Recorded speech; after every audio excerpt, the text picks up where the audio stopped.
Hello friends, welcome to my channel Bindas 24 বন্ধুসকল আশা কৰো সকলোৱে ভালে আছে মানে বন্ধুসকল কি হল জোৱা ৰাতি 12 বজা ইয়েস মানে 12টা বজাত কি হল মানে হঠাৎ কি ইমান ডাঙৰকে এটা সাউন্ড হল আৰু সাউন্ডটো হোৱাৰ লগে লগে মানে আচৰিত হৈ গলো যে ইমান ডাঙৰকে সাউন্ড কেনেকৈ হ'ব পাৰে মানে কাৰণ মেকুৰী এটা মানে ঘৰৰ চালত কেতিয়াবা উঠিলে সাউন্ড এটা হয় কিন্তু লাহে লাহে সাউন্ড হয় কেতিয়াবা জোৰকেও হয় কিন্তু এইটো আৱাজ অলপ বেছি জোৰকে হ'ল মানে হোৱাৰ পিছত মই ভাবিলোঁ মানে বেলেগ কিবা মানে ভূতৰ কথাটো একচুৱেলি মাইণ্ডত ইমান জলদি মোৰ নাহে প্ৰথমতে মই ভাবিলোঁ যে হয়তো মেকুৰী হ'ব পাৰে নহ'লে হয়তো সাপা হ'ব পাৰে মানে এনেকুৱা মানে ভাবিছিলোঁ মানে বাকী ইমান দূৰ মই ভবা নাই কিন্তু কিবা এটা মাইণ্ডত আছিল যে ইমান ডাঙৰকৈ চাউণ্ডটো হ'লনে তাৰপিছত এনেকৈ অলপ টাইম ভাবিলোঁ অলপ টাইম মানে এনেকৈ থাকিলোঁ যে আৰু চাউণ্ড হয় নেকি তাৰপিছত মই আৰু চাউণ্ড নাপালোঁ তাৰপিছত কি হ'ল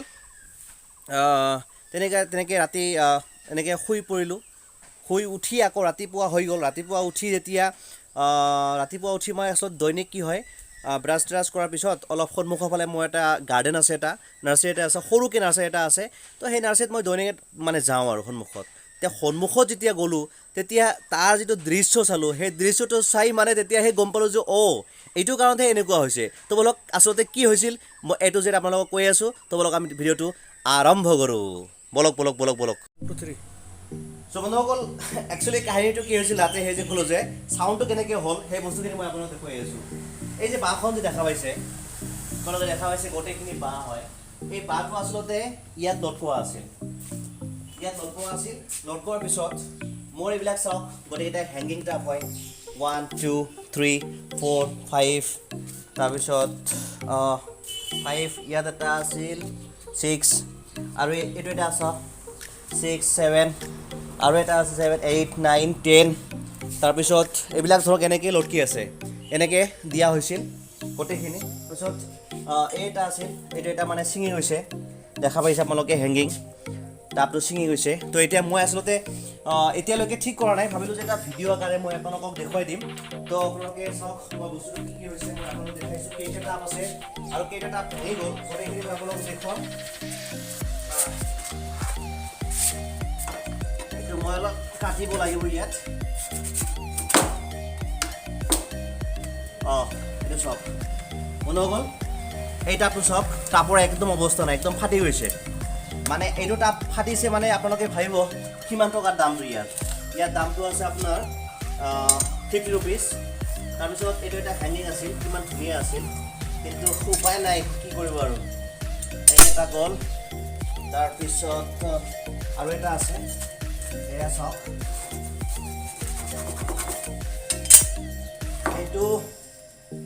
এইটো হয় এইটো ফাটিছে যদিও ফাটা নাই কিন্তু ইয়াত চাওক মানে পূৰা ফাটি গৈছে ইয়াত চ' এইটো এটা আছে তাৰপিছত এইবিলাক ছিঙি গৈছে পৰি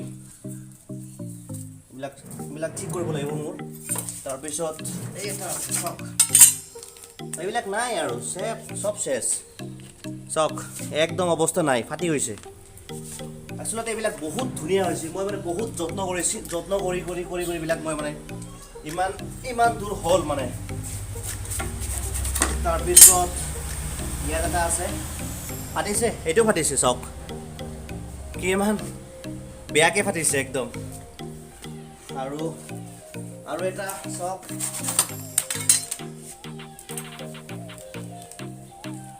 এইটো ফাটিছে এইটো চাওক এইটো ফাটি গৈছে একদম ইফালৰ পৰা ফাটি গৈছে তাৰপিছত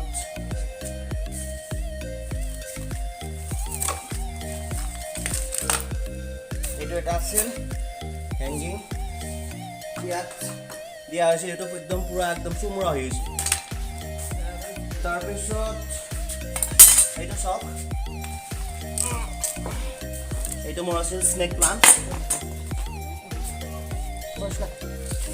এইটো চাওক মোৰ স্নেক প্লাণ্ট কি অৱস্থা হৈছে এইটোৰ মানে একদম ইয়াত যিটো টাব আছিল টাবৰ ওপৰত পৰিছে টাবটো একদম ভাঙি গৈছে চাওক কি অৱস্থা হৈছে এইটো তাৰপিছত আৰু এটা আছে টাব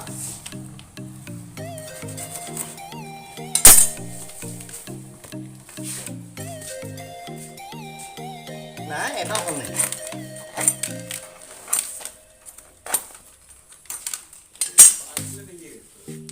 এইটো চাওক, এইটো ভাঙি গৈছে।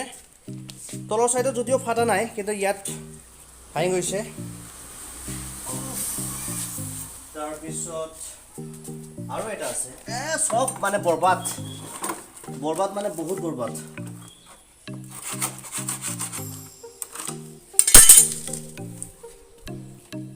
এইটো ফাটিছে নেকি? এইটো ফাটিছে। ভাবিছিলোঁ দুই এটা ভাল আছে, নাই ফাটিছে। চাওক দেখাত কিমান ভাল লাগে, চাওক এনেকুৱা যেতিয়া হেঙিং হৈ আছিল কিমান ভাল লাগিছিল।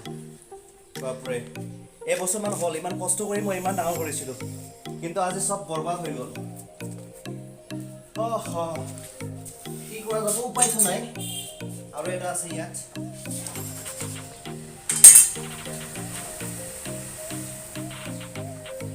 এইটো ফাটিছে। আচ্ছা, চব ফাটিছে, মানে গোটেই নাৰ্চাৰীখন মোৰ শেষ।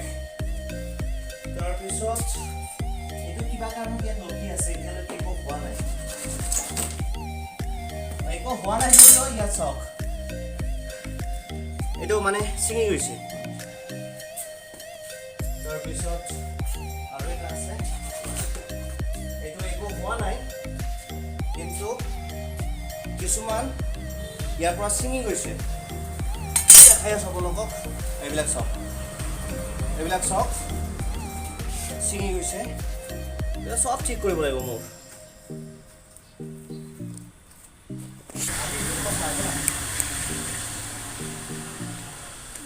চাওক কিমান ধুনীয়া আছিল, দেখা পাইছে নিশ্চয় চাগে আপোনালোকে, চাই থাকক কিমান ভাল লাগে। চাওক এইবিলাক এবছৰ মই এনেকুৱা কষ্ট কৰি ইমানখিনি কৰিছিলোঁ। এইটো চাওক দেখাত কিমান ধুনীয়া লাগে। এইটো এটা চাওক কিমান ধুনীয়া লাগে, একদম পূৰা ফুটবলৰ নিচিনা গ'ল হৈ গৈছে। এইটো চাওক কিমান মজা লাগিছে। চ' ইয়াতে এইটো ৰাখিব নোৱাৰিম, ইয়াৰ পৰা কাটি দিব লাগিব। চলো, এইটোতো আমি এতিয়া ৰাখিব নোৱাৰিম, তো আমি ইয়াত ৰাখিব লাগিব। তাৰপিছত এই বাঁহটো মই ইয়াৰ পৰা চাইড কৰি দিব লাগিব।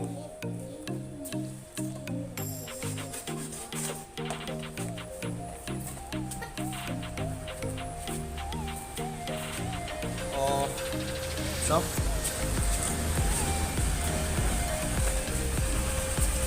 এইটো মই এটা কাম কৰিব লাগিব, ইয়াত পাতি দিব লাগিব, নহ'লে এইটো ছিঙি যাব নহ'লে।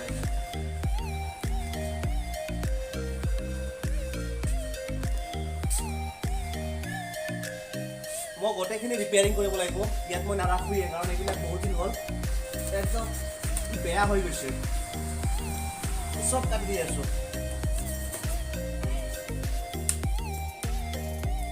আৰু এটা বস্তু মই আপোনালোকৰ লগত শ্বেয়াৰ কৰি আছোঁ, একদম মোৰ লাইফৰ মানে লাইফ এক্সপিৰিয়েঞ্চ হয়।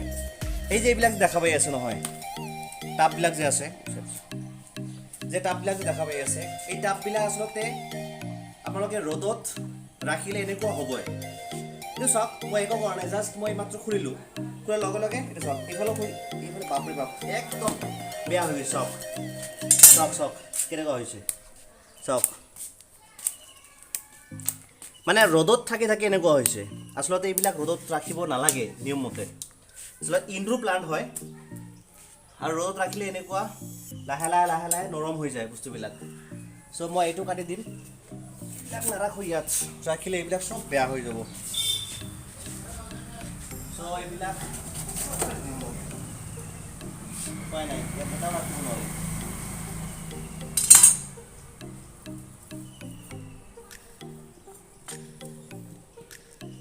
এইটো চব টোটেলি এটা মানে হয়, কক'নাটৰ মাজত ইয়াত ৰাখিছিলোঁ। তাৰপিছত এটা আছিল, ইয়াকো মই ইয়াৰ পৰা চাইড কৰি দিলোঁ।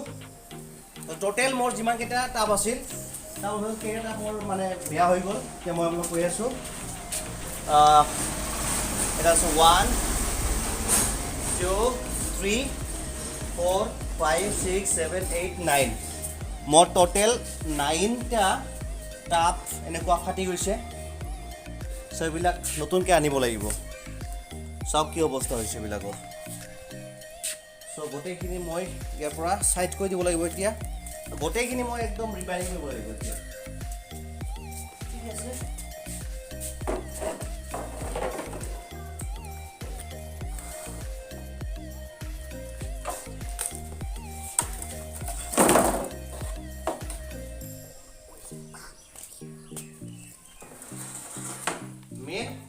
কি হৈছে তাৰ পৰা যিটো লটকাইছিলো মই ইয়াতে ঘটনা হ'লে মাজত বাঁহডালৰ একদম মাজত মানে ফাটি গৈছে মানে ইমান ভৰ পৰিছিল ভৰটো মানে সহ্য কৰিব নোৱাৰি ফাটি গ'ল এইটো ফাটি যোৱাৰ পিছত গোটেইখিনি পৰি গৈছে তাৰপিছতে ৰাতি সেই 12টা বজাত ভমকৈ এটা শব্দ হ'ল আৰু ভাবিছিলোঁ যে মেকুৰী আছিল নে হাপা আছিল পিছত ৰাতিপুৱা উঠি দেখোঁ যে এনেকুৱা বাঁহডাল মানে ভাঙি গৈছে আচলতে বাঁহডাল ভাঙি যোৱাৰ মেইন কাৰণ আছে কাৰণটো হৈছে কি মই নাৰ্চাৰীখনত যদিও ভিজিট কৰোঁ কিন্তু তাতে ভালেখিনি কাম কৰিব লগা আছিল কামৰ ভিতৰত কি হৈছে টাববিলাকতো দেখা পাইছে টাবৰ তলত ফুটা কৰিব লাগিছিল ফুটা কৰা নাছিলোঁ আপোনালোকে গমে পায় যে ধাৰাসাৰ বৰষুণ পৰি আছে কেইদিনৰ পৰা আৰু সেই বৰষুণৰ পানীবিলাক টাবৰ ভিতৰত জমা হৈ গৈছিল জমা হোৱাৰ ফলত কি হ'ল ওজনটো বহুত বেছি হ'ল আৰু বেছি হোৱাৰ ফলত যিহেতু মাজৰখিনিত বেছিকৈ টাব দিছিলোঁ মই আৰু সেই টাবখিনিৰ ভৰত মানে এনেকৈ ভাঙি গ'ল আৰু ইমানখিনি মোৰ লোকচানৰ মানে সন্মুখীন হ'ব লগা হ'ল বহুতখিনি লোকচান হ'ব কাৰণ এটাকে টাব 60 ৰুপিজ 70 ৰুপিজকৈ দাম আছে তাৰপিছত ফুল গছবোৰ ইমান দিনৰ পৰা মই কষ্ট কৰি বনাই আছোঁ এইবিলাক নষ্ট হৈ গ'ল বেয়া লাগি আছে বন্ধুসকল ভিডিঅ'টো চাই যদি আপোনালোকৰ ভাল লাগে তেতিয়াহ'লে লাইক কমেণ্ট শ্বেয়াৰ কৰিব যদি মোৰ চেনেলটো এতিয়ালৈকে ছাবস্ক্ৰাইব কৰা নাই ছাবস্ক্ৰাইব কৰিব আৰু এটা এনেকুৱা ব্লগৰ সৈতে মই আপোনালোকক আকৌ লগ পাম তো আজিৰ কাৰণে